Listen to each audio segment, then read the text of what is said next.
जंगली हाथियों द्वारा व्यापारियों के दल का सर्वनाश। वृद्धश्मुनि कहते हैं, राजन, दल के संचालक की वह बात सुनकर निर्दोष एवं सुंदर अंगों वाली दमयंती पतिदेव के दर्शन के लिए उत्सुक हो व्यापारियों के उस दल के साथ ही यात्रा करने लगी।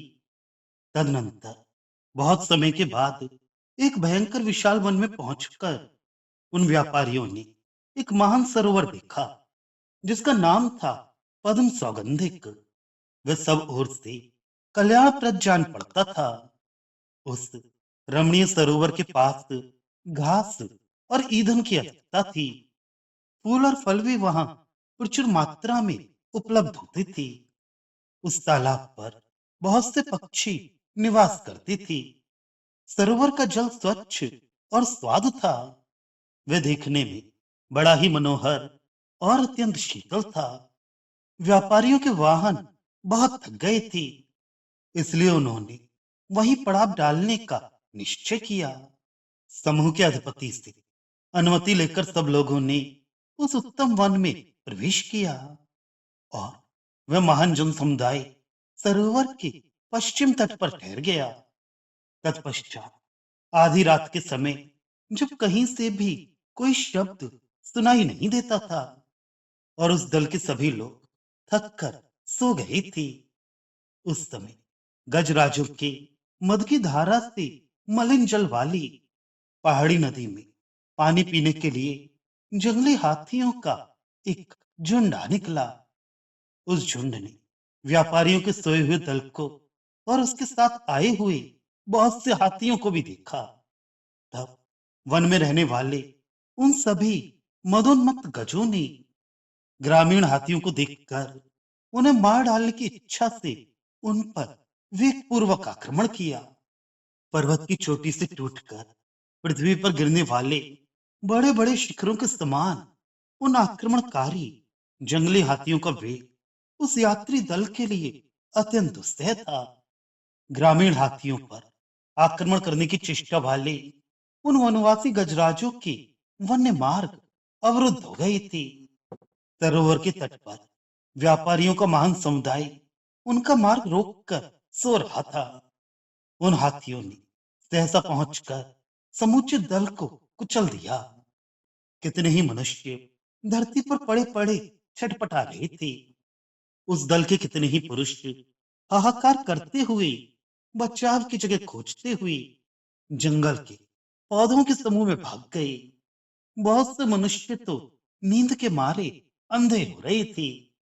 हाथियों ने किन्हीं को दांतों से, किन्हीं को सूंडों से और कितनों को पैरों से घायल कर दिया।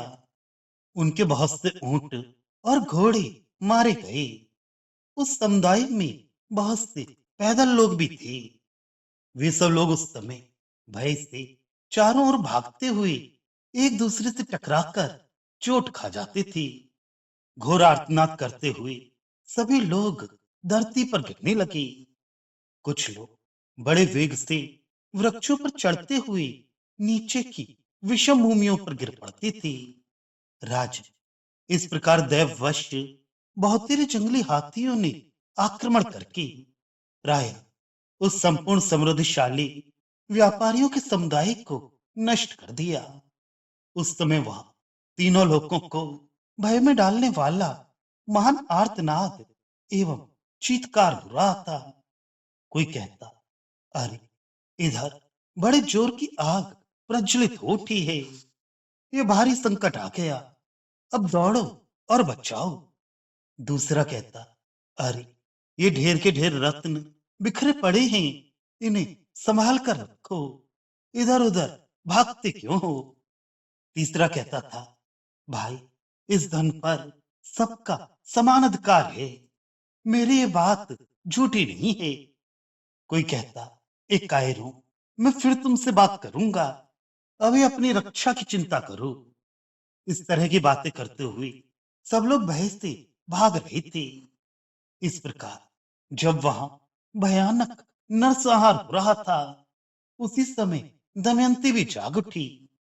उसका हृदय भय से संतृष्ट हो उठा। वहां उसने वह महासंहार अपनी आंखों देखा, जो सब लोगों के लिए भयंकर था। उसने ऐसी दुर्घटना पहले कभी नहीं देखी थी। वह सब देखकर वह कमल नयनी वाला भय से व्याकुल हो उठी थी। उसको कहीं से कोई सांत्वना नहीं मिल रही थी। वह इस प्रकार स्तब्ध हो रही थी, मानो धरती से सट गई हो। तदनंतर वह किसी प्रकार उठकर खड़ी हुई।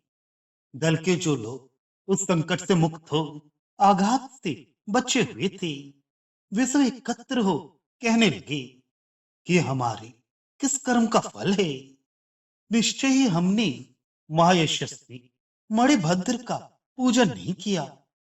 इसी प्रकार हमने श्रीमान यक्षराज कुबेर की भी पूजा नहीं की है, अथवा विघ्नकर्ता विनायकों की भी पहले पूजा नहीं कर ली थी, अथवा हमने पहले जो जो शकुन देखे थे उसका वह विपरीत फल है।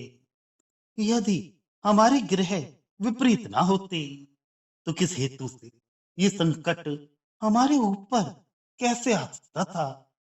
दूसरे लोग जो अपने कुटुंबी जनों और धन के विनाश से दीन हो रहे थे, वे इस प्रकार कहने लगे, आज हमारे विशाल जनसमूह के साथ वह जो उन्मत्त जैसी दिखाई देने वाली नारी आ गई थी, वह विकराल आकार वाली राक्षसी थी, तो भी अलौकिक सुंदर रूप धारण करके हमारे दल में घुस गई थी। उसी में पहले से ही यह अत्यंत भयंकर माया फैला रखी थी। निश्चय ही वह राक्षसी, यक्षी अथवा भयंकर पिशाचिनी थी। इसमें विचार करने की कोई आवश्यकता नहीं। ये सारा पापपूर्ण कृत्य उसी का किया हुआ है। उसने हमें अनेक प्रकार का दुख दिया और प्रायः सारे दल का विनाश कर डाला। वह पापनी समूचे दल के लिए अवश्य ही कृत्या बनकर आई थी। यदि हम उसे देख लेंगे तो ढेलों से, धूल और तिनकों से, लकड़ियों और मुक्कों से भी अवश्य मार डालेंगे। उनका वह अत्यंत भयंकर वचन सुनकर दमयंती लज्जा से गड़ गई और भय से व्याकुल हो उठी। उनके पापपूर्ण संकल्प के संगठित होने की आशंका करके वह उसी ओर भाग गई जहां घना जंगल था। वहां जाकर अपनी इस परिस्थिति पर विचार करके वह विलाप करने लगी।